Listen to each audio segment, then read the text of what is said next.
Türkiye ile Rusya'nın ilişkileri. Hani bu her neyse, fail her kimse. Yani düğmeye basan, bunun talimatını veren her kimse. Hedeflerden biri de acaba Türkiye-Rusya ilişkileri midir? Buna dair güvenlik kaynaklarının yaptığı bir açıklama var. Az önce siz de belirtmiştiniz, hani İstanbul'da bunlar eğitim aldılar, bu da radikalleştiler diye.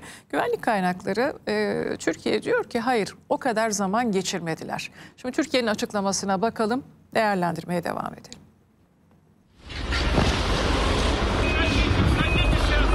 Moskova'daki kanlı terör saldırısının detayları belli oluyor. Katliamı gerçekleştiren 4 DAEŞ'li terörist kısa sürede yakalanmıştı.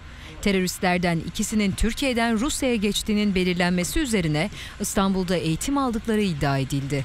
Türkiye'den o iddialara ilişkin açıklama geldi.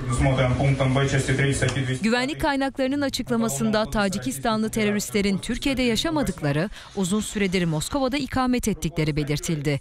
Teröristlerin süresi dolan ikamet izinlerini yenileyebilmek için Türkiye'ye kısa süreli giriş çıkış yaptıkları ifade edildi.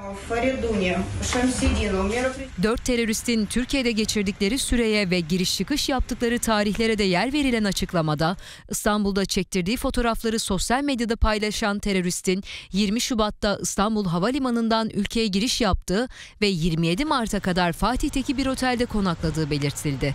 Teröristin daha sonra 2 Mart'ta Türkiye'den Rusya'ya geçtiği belirlendi. Diğer teröristin ise 5 Ocak'ta Moskova'dan İstanbul'a geldiği ve 2 Mart'ta Moskova'ya döndüğü kaydedildi. Teröristlerin Türkiye ve Rusya seyahatleri boyunca haklarında bir arama kaydı olmadığının altı çizilen açıklamada, Türkiye'de geçirdikleri sürenin kısalığı göz önüne alındığında teröristlerin Rusya'da radikalleştiği değerlendirilmektedir ifadelerine yer verildi. Peki DAEŞ hedefindeki ülkeleri nasıl belirliyor? Güvenlik kaynakları DAEŞ'in saldırılarının Rusya, Türkiye, İran ve Afganistan'da yoğunlaştığına dikkat çekti. Örgütün arkasındaki derin güç odaklarına taşeronluk yaptığı ve eylemlerini bu doğrultuda gerçekleştirdiğinin altı çizildi. Açıklamada Türkiye terör örgütleri arasında ayrım yapmaksızın mücadelesine hız kesmeden devam edecektir ifadelerine yer verildi.